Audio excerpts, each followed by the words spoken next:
Hey, it's Carol and Tim. And we have something new and exciting for you. Everything you love about Bloomberg Radio is now in your car. The new Bloomberg Business app, now featuring Apple CarPlay and Android Auto. Listen to your favorite Bloomberg radio stations anytime. Plus, every Bloomberg podcast, the latest news and more, all at the click of a button. It's free and simple to use. Just download the Bloomberg Business app on your smartphone and connect your phone to your car. The Bloomberg Business app, now with Apple CarPlay and Android Auto features. Download it free in the Apple App Store or on Google Play. Presented by our sponsor, Interactive Brokers. This is Bloomberg Businessweek. Insight from the reporters and editors who bring you America's most trusted business magazine, plus global business, finance, and tech news. The Bloomberg Businessweek podcast with Carol Massar and Tim Stenovec from Bloomberg Radio.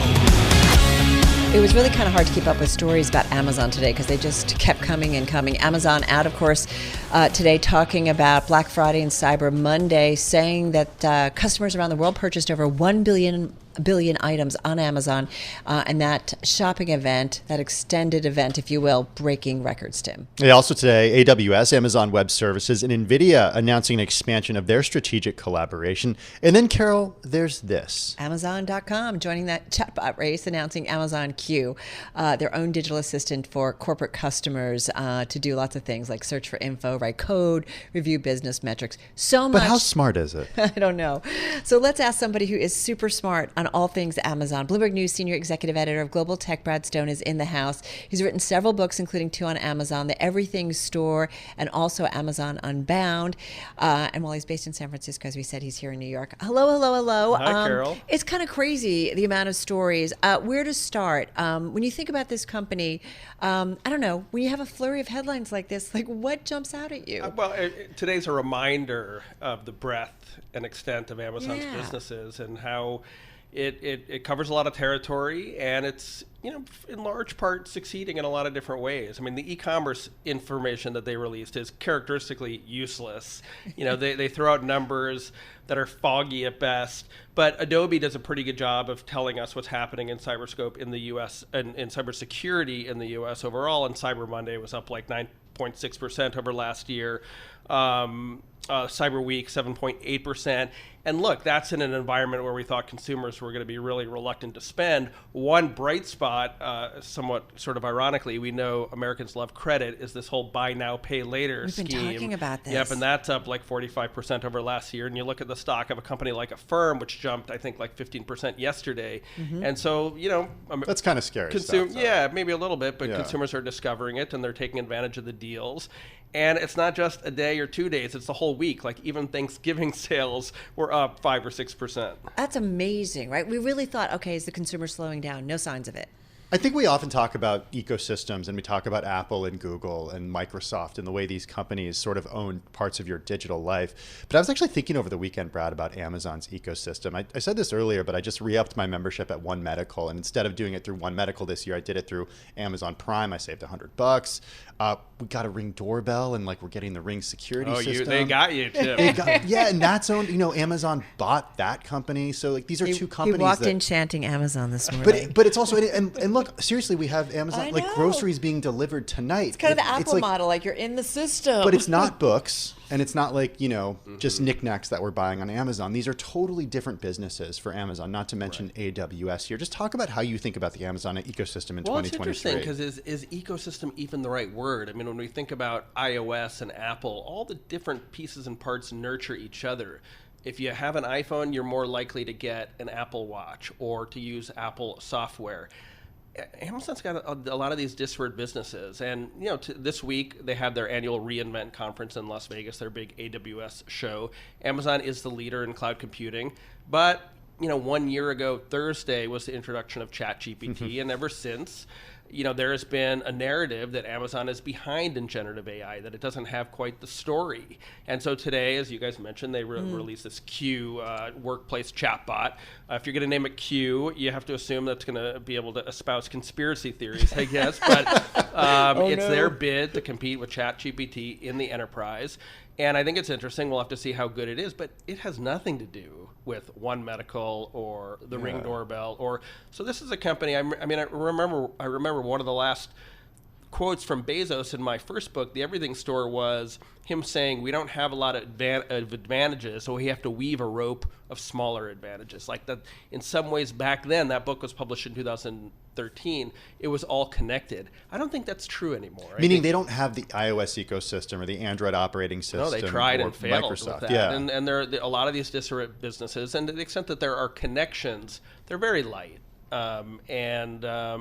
Maybe that's to the company's credit. It certainly will make it easier to break the pieces apart if they ever have to do that one day. Hello, Lena Khan. Well, and it's also interesting. So they also did the announcement about making an update to their own chips that they are making. At the same time, they are kind of extending their collaboration with NVIDIA. Like, it does feel like they just kind of are everywhere. Well, and that's something Google is doing as well. It's like keep your friends close and your enemies closer. And all these companies are totally dependent on NVIDIA for these graphic processors that are so important to generative AI. And yet the prices are extremely high, and NVIDIA can't supply the volume of chips that companies need to meet the demand. And so with Graviton 4 and the announcement Amazon made this week, it's this more long-term project of competing with NVIDIA and putting its own chips in its data centers to meet customer demand. How do you think about Amazon for the future? Like, I don't know what your next book is on this company.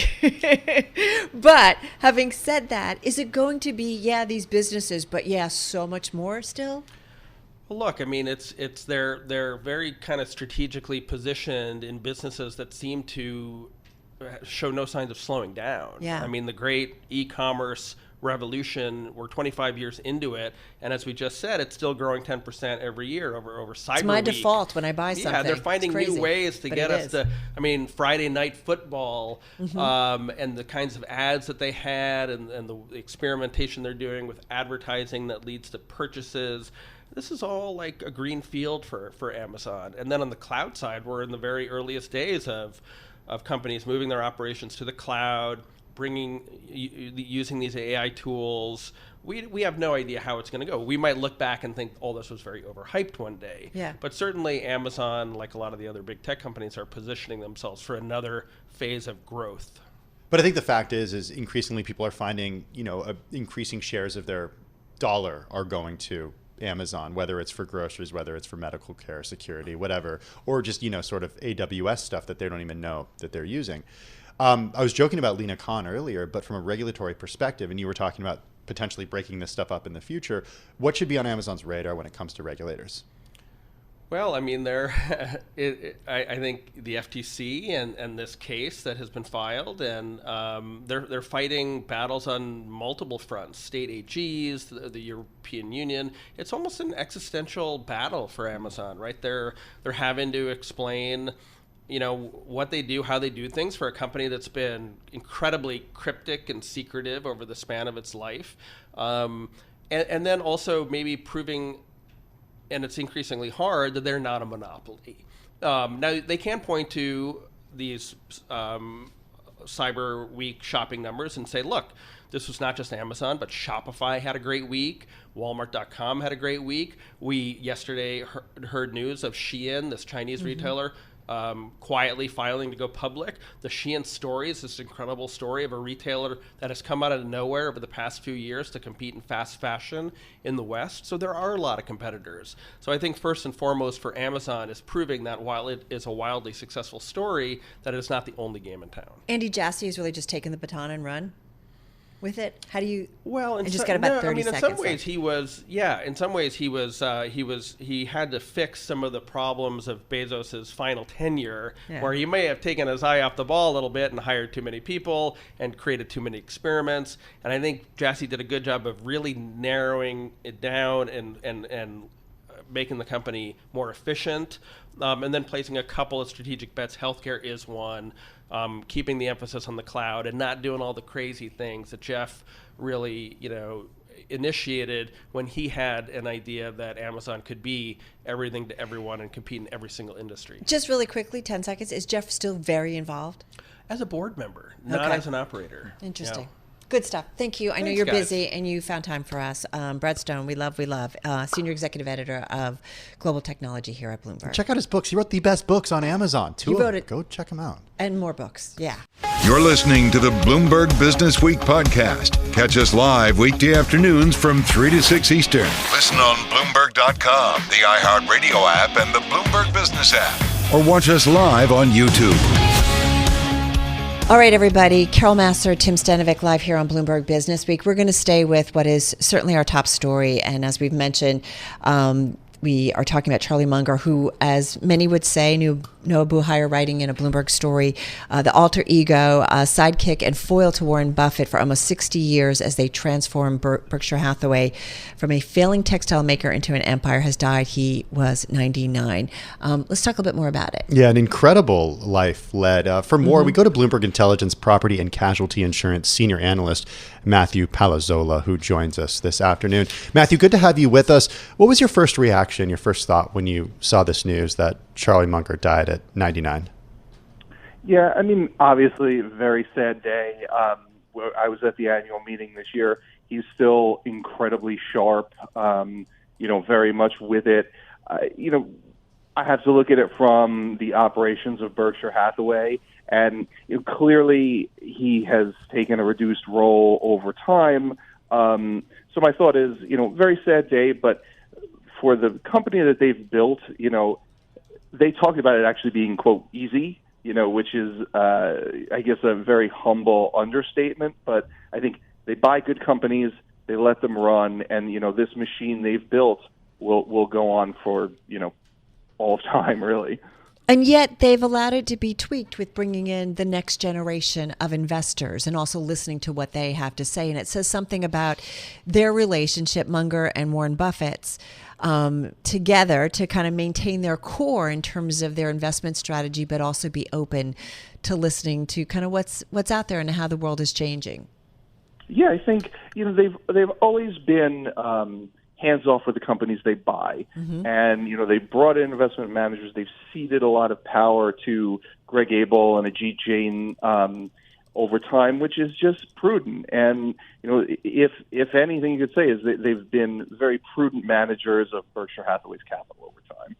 Talk to me about this partnership between Munger and Buffett. What were and I hesitate to call them characters, but they were certainly larger than life, and they have been, I should say. Talk to me about their interactions at the annual meeting and sort of their partnership and how it was on display.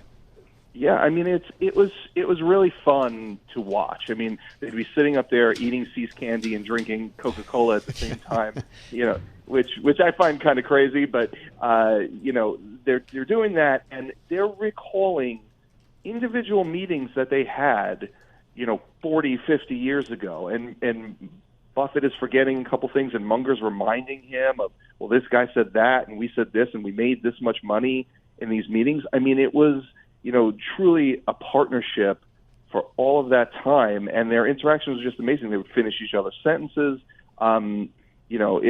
It's really sad to see that kind of broken up. But on the other hand, when we go to these meetings, it was the feeling like they're very old. Maybe they'll retire, or maybe this would be the last time they'd be together. So it wasn't obviously something completely unexpected. Well, for 60 years, though, they worked together side by side. I want to bring in Kat Chiklinski. She's Bloomberg News real estate team leader now, but she covered Berkshire Hathaway and Warren Buffett, went to the meetings, would report on it. We'd have her on for a long time. Spent a lot of Saturdays working on these earnings, Kat. So how are you thinking about this today? It's really an end of an era. I mean, Munger was the foil to Buffett for so many years, and it was a funny partnership. I think they really kind of drew out different ideas in each other and pushed each other. Why do you say funny?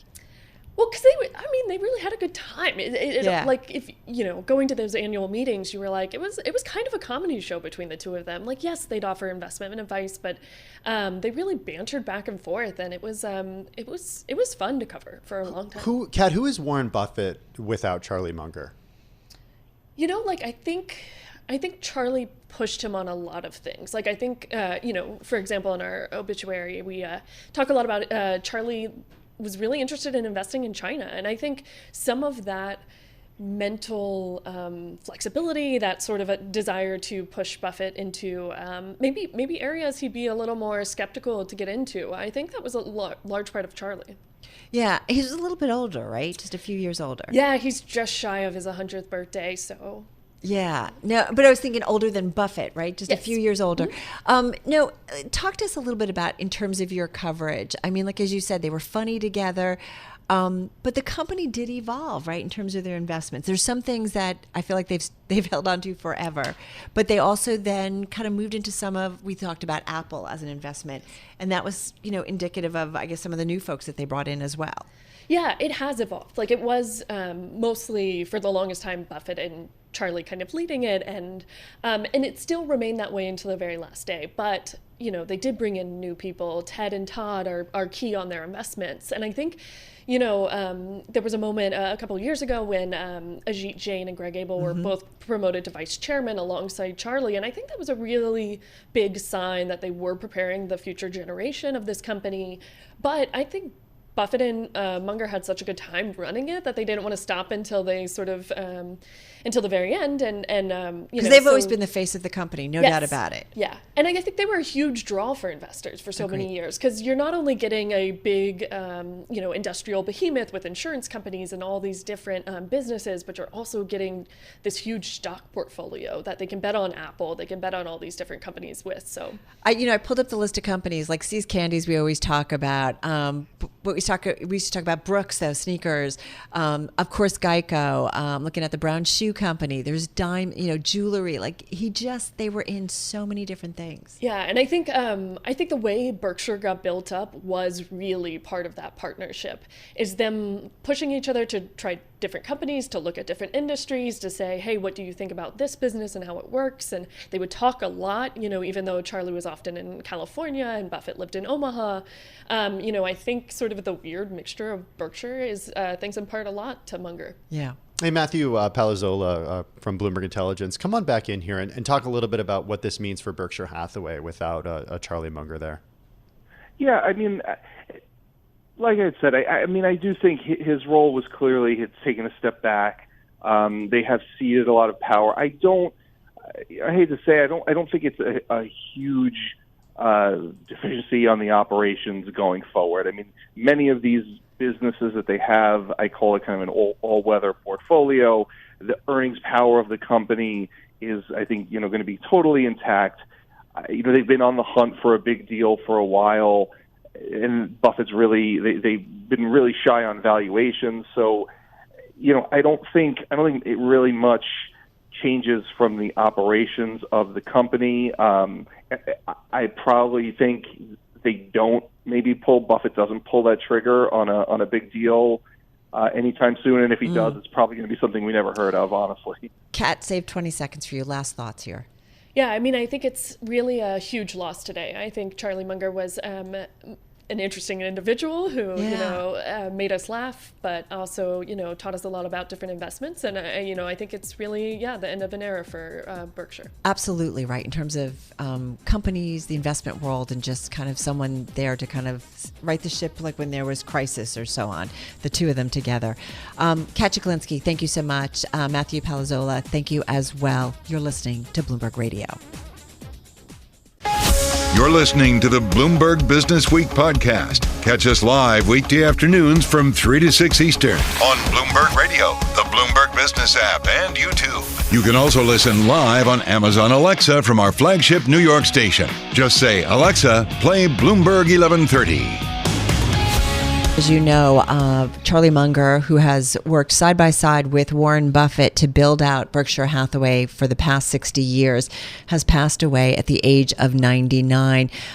Berkshire Hathaway could not have been built to its present status without Charlie's inspiration, wisdom, and participation. This is coming from Warren Buffett on that news. We want to talk a little bit about this a little bit more. Bloomberg News reporter Noah Buhire is with us in Seattle, and Bill Smead, Chief Investment Officer of Smead Capital Management, back with us, was on with us prior to this news. You mentioned Warren Buffett in our discussion earlier. This is someone that you have followed very closely for a long time. First of all, I'm sorry, because I know you know these individuals. Charlie Charlie Munger and Warren Buffett just together built something so iconic in the investment world.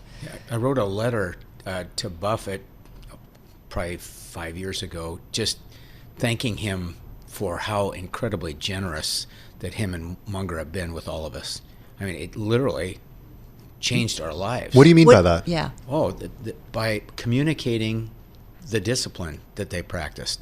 They shared why they were doing what they're doing all these years in the writing, in the annual meetings, sitting there and taking questions for 6 hours, all the way up into their 90s. It's like a gold mine of wisdom. I used to get irritated because I kind of wish they would restrict the questions to better questions, because as the years went by, there were a lot of goofy questions that came up. But sometimes they got some goofy answers, which were fun. Yeah, but here was this incredible resource. Yeah. Right. Charlie Munger was the Solomon of our era. He was the wisest man in the investment business. He was a Caltech grad, Harvard Law educated, Right. Started a law firm in Los Angeles, had a successful career in real estate, a successful career in making common stock choices, and the right-hand guy to the most successful investment selector and asset allocator of all time. I mean, he is. We just admired him so much, and then of course we admired him immensely because he'd say exactly what he was thinking and didn't really care very much Bill, who he might offend in the process. You mentioned that you've been doing this for over 40 years. What are some lessons that you've incorporated from Charlie Munger over these decades into the way that you manage portfolios and you allocate assets? Yeah, when we're talking to people, I'm here in New York talking to some possible new customers, and we tell them when it comes to value people, we hold our winners to a fault, because compounding is the eighth wonder of the world. So if you can find a business, let's just right off the top of our head pick Occidental Petroleum, who Munger and Buffett started buying in the last year and a half or 2 years.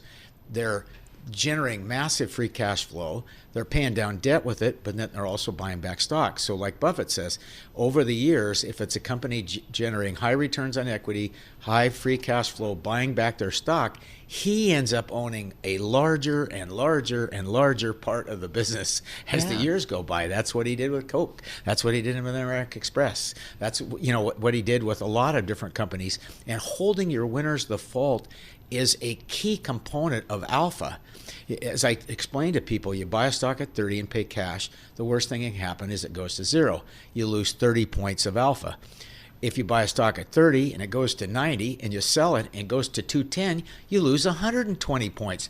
And Buffett and Munger taught that to people as a powerful thing. It's much better to get a less spectacular company that you can hold all the way through at 10 or 15 times your money than it is a spectacular company that you might make 5 times in 5 years, but you got to be smart enough to sell it and go to another project. Well, and you're something I want to ask you a little bit more too about what Charlie Munger was to Warren Buffett, what he brought out in Warren Buffett. Having said that, I want to bring Noah Buhire into this because, Noah, it's one of those things where you think, as we're hearing from Bill, these are both brilliant men, successful men, and would have been on their own, but something about them together brought out even so much more.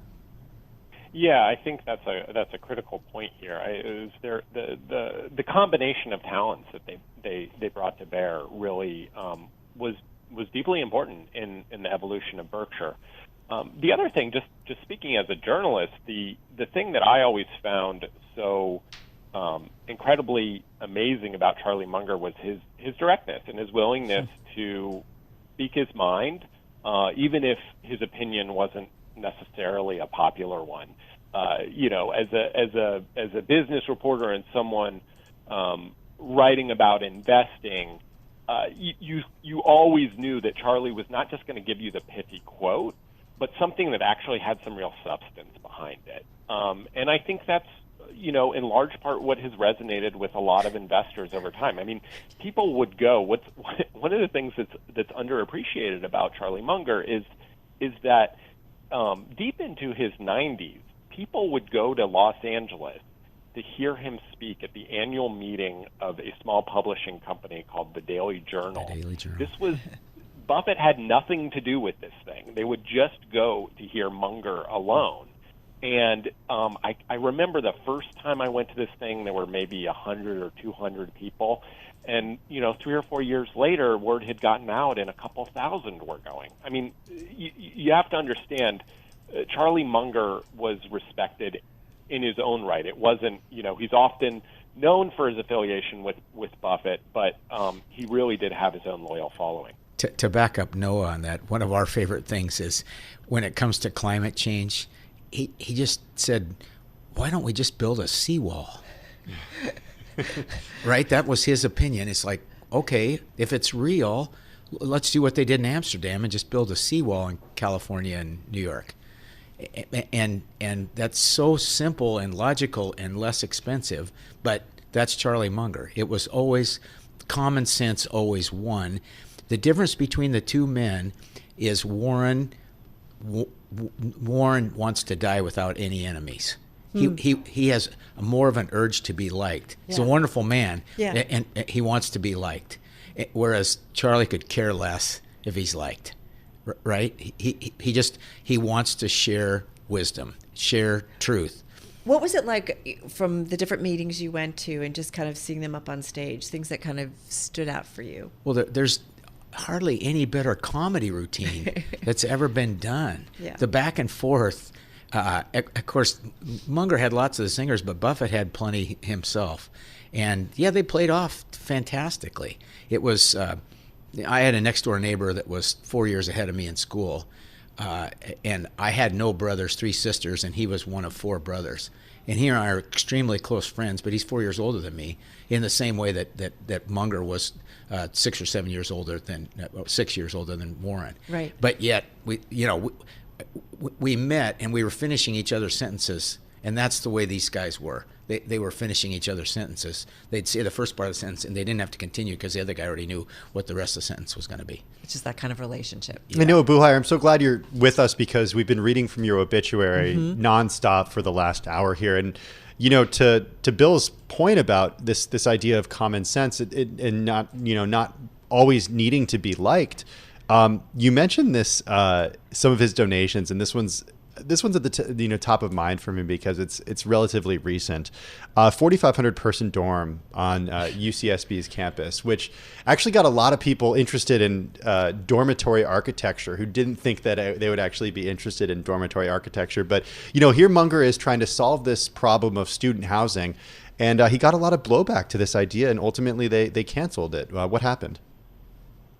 Yeah, I mean, look, in his later years, Munger used these donations that he gave to universities to play architect. I mean, he was deeply, deeply interested in architecture, and he had some pretty unconventional ideas that I think really bothered people, and it became its own subplot in its own right. But you have to understand, for Munger, he was a incredibly widely read person. He wasn't as narrowly interested in investing and how to make money. Obviously, he spent a lot of time doing that, but he had an interest outside of it. The other thing I wanted to add, and this takes us in a slightly different direction, but for all that Munger would sit up on stage and sort of act as the scold and the curmudgeon next to Buffett, he did have a generous heart, and when you talk to people who spent time with Charlie, he was a deeply nice and caring person, and on some level, this sort of curmudgeon stance he would take on stage and in public sometimes was a bit of an act, but it helped him make his points. So, Bill, how do you think about Berkshire Hathaway going forward? They've obviously thought about succession, and there's Ajit Jain and Greg Abel. But I do think about, Warren without Charlie and what the impact that might be. Yeah. So Charlie and Warren have set a team together to to kind of come in. They've got two talented stock pickers in the wings. I'm guessing that this will be when they begin to emerge at the annual meeting. Greg Abel runs the operating businesses, and Todd Combs and Ted Weschler are running about $30 billion. Two other important names. That's who we think bought the home builders, for example, because it was smaller quantities than Buffett buys. And so that will cause their emergence. But Charlie's acerbic common sense and sensibility, there's just not going to be any replacing that talent. He was a genius in that.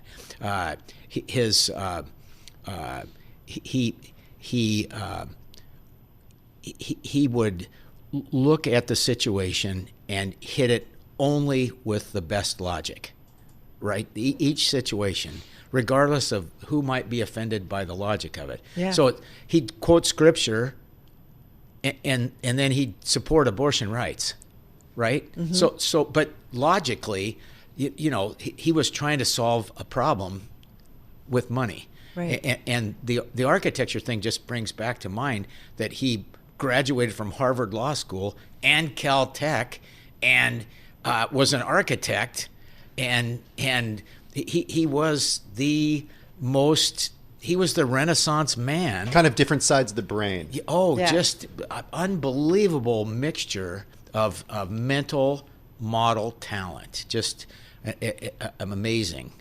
His family called him a book with legs because he was always reading. Our podcast is called A Book with Legs because my son Cole is a gigantic Charlie Munger fan, and that's what we call the podcast. We interview authors of books, so we call it A Book with Legs. And he's quoted in Noah's story. Noah, we'll obviously be talking this all week and then some. Another thought, as you were putting together Charlie's story, for Bloomberg, what jumps out for you here? Well, I think, to your point of what's next for Berkshire, it's a fundamentally bigger, different place than, where he and Buffett started. So while, on many levels, Munger is not replaceable, there are a lot of things that he and Buffett pioneered together that there's a lot of that's been written. There's a lot that has been passed on based on the way that these guys did things. Yeah. And, again, Berkshire is a huge company now with different needs. Right. And, but a lot of the ways that Munger and Buffett think about the company are, certainly going to live on. Right, exactly. Yeah, Munger said in late 2021 that this was the largest financial euphoria episode in his career, which was 75 years. And then at the annual meeting this year, he said, I really don't think stocks are going to do very well the next 10 years. And then Buffett, I love this, Buffett chimes in, he goes, well, if I was running smaller amounts of money, I still think I could do really well. So which was heartening to us because our $5 billion is smaller amounts of money. So you're like, okay. Yeah. So I thought, okay, we got a chance. Priceless. And thank you for coming back. Bill Smead, we've talked to you over the years. We've heard you talk about Berkshire, Warren Buffett, and Charlie Munger. So great to get you to weigh in. Be well. Bill Smead of Smead Capital Investment.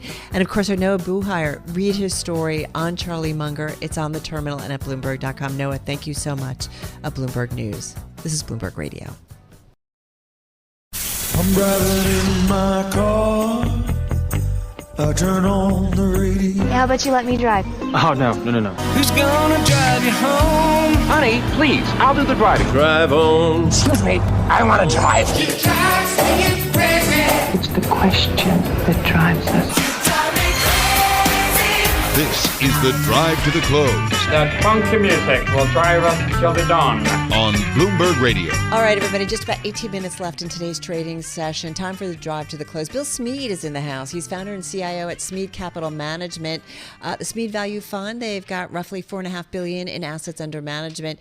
Continues to be a top performer in the 94th percentile based on Bloomberg data over the past 5 years with an average annual return of nearly 12%. The fund, just a reminder, invests in some 25 to 30 large cap U.S. companies. Hello. How are you? Terrific. Well, it's good to have you here. Tell us about, I don't always love to talk macro with you because I like to get to your holdings. Hold on. He's leaving warm weather in Arizona to come to this here in New York. Why are you doing that? What are you doing here? Well, New York is the center of the investment industry. Okay. And we need to come about once every 90 days. Well, the people that you talk to, your clients, investors, what's their tone right now? What are they interested in? What do they want to know about? And are they ready to, put more money to work? I'm 43 years in the business, and this is one of the most bizarre junctures. We believe that we've entered the third major commodity supercycle of my time on Earth. The first one being 71 to 81, the second one being the brick trade 99 through 2011, and this is the third one. Too many people, baby boomers, forming households in the 60s and 70s with too much Vietnam War and Johnson's Great Society indebtedness, monetized, chasing too few goods. 1.2 billion Chinese people who had never practiced capitalism, chasing too few goods. Right. Was the brick trade. Right. And this is now 92 million millennials and 180 million people under 40 with $11 trillion in monetized debt, chasing too few goods. Or apart from houses that are too few and far between, what are we chasing as millennials? Well, they just reported that house prices up again, car prices have gone up. Our story yesterday from Reed Pickert, right, that talked about specifically why basically Americans hate the U.S. economy is that, inflation's down over the past year, but prices are still higher than their pre-pandemic levels. In my chart deck right now, I've got the chart of inflation from 1960 to 1982. There were two big pullbacks in inflation from 6% in 1970 down to 3% in a recession and bear market. And then it went to like 12, and then it pulled back to 5. And both of those times that it pulled back, they thought they had it licked. And then it went to 14 before they ultimately just completely clobbered the economy. So inflation, is it licked now? No, it's a timeout. It's a resting period in between the next. Yep, it's a very contrarian view. No, it's too many people with too much money chasing too few goods. More people got married last year and this year than any single year for the prior 10. You're getting wedding invitations all the time. The babies will start rolling, and it's necessity spending. That's what drives inflation, is too many people with too many necessities to buy, chasing too few goods. I've been here for a couple of days in New York. I went to Roxy's Deli. They had one waiter waiting on 25 people because they can't find people to hire at $20 an hour for unskilled labor. And that is a sign that we're not out of this yet. It's just, it ebbs and flows. Everything ebbs and flows in the investment business. And so the oil and gas industry, which is our heaviest exposure, is ebbing right now after a nice run on the first leg. But we matched it up with the two prior super cycles, and we're tracking almost exactly. So talk to us about your holdings. I mean, I feel like, we've talked to you for a few years now and a lot of names stay in the portfolio. Mm-hmm. I mean, Occidental's in the petroleum. Right. Is that your thinking in terms of the energy trade? Yeah, I'm a huge Buffett fan. And for years, I was following him around and stuff like American Express divorced Costco as the branded Costco credit card, and the stock plummeted. That's when we bought American Express, and that's one of his holdings. So I've been following him around for 3 decades. And in the last 2 or 3 years, his underlings have bought the 3 home builders we own, mm-hmm. Horton, Lennar, and MVR. You've loved home builders and for a long he's time. Followed us into Oxy. You're going to get mad at me, Carol, because I'm going to just ask about the Fed real quick. Okay. Go ahead. Well, what's your top holding first? Oxy. Okay, so tell me about the Northern Institutional Treasury portfolio. What is that? That's just our money market fund. Just your money market fund? Yeah. How much is in there? About 3.2. So not much. Or is that normal? That's is it normal. higher than 2 normal? to 3 is normal. Okay, so we always a little bit keep higher. enough that we can start a position. Okay. Meaning so what percentage of your overall portfolio is in cash right now? 3.2. 3.2, yeah. So the question that I have is if indeed inflation is not under control now, does that mean the Fed is not cutting next year and they're going to actually have to raise more? Because if you listen to Fed speakers right now in the conversation, conventional wisdom right now is, hey, the Fed rate hikes are behind us. Market's pricing in 4 rate cuts. That's what happened that's exactly what happened in the 70s. Right. The 2 Fed governors before Paul Volcker both thought they had it licked when they got in a recession in 1970-71 and it dropped back to 3. They thought they had it licked. And then as soon as they let their foot off the neck of it, it spiked again. And then they tightened again, and it went down to 5, and they couldn't get any lower than that. And then it spiked because all this time, labor is going to demand more money. We're only at the beginning of labor asserting itself. See, in the world of tech stocks success and the economy of the last 20, 25 years, it's been a nightmare for labor. Labor was a loser in that, and now things are going to get reversed. In an inflationary environment, there's 2 ways the average household can defend themselves. They can own a home, which locks in their rent, and they can negotiate for better pay, and you're starting to see unions assert themselves, and that's typical of what happened in the 70s also. So having said that, for publicly held companies, that sounds like it's going to be problematic, especially in terms of if you're paying more wages across the board. We believe that the S&P 500 will not make money nominally over the next 10 years. Wow. See. So why do you want equity exposure then? Oh, because during the 70s, oil and gas did great, and lots of real estate did great, because if you're appreciating with inflation, right? And so home builders did great because baby boomers needed a home, and now we got millennials that need a home. And the existing home stock won't move because if you got a 3% mortgage, you're not going anywhere. And the homes are old now. They're way over 45 years old on average. And we own Home Depot because you got to take care of them along the way. So we're dealing with very simple economic positive forces in our portfolio, while everybody else has to get dreamland to continue. And when the history books are written, they will talk about this era that we've been going through the last 4 or 5 years as the combination of 2 financial euphoria episodes, basically tulips and the other. We got to run. Bill Smead. Okay. Wow, sobering. Bill Smead here in studio. This is the Bloomberg Businessweek podcast, available on Apple, Spotify, and anywhere else you get your podcasts. Listen live weekday afternoons from 3 to 6 Eastern on Bloomberg.com, the iHeartRadio app, TuneIn, and the Bloomberg Business app. You can also watch us live every weekday on YouTube and always on the Bloomberg Terminal.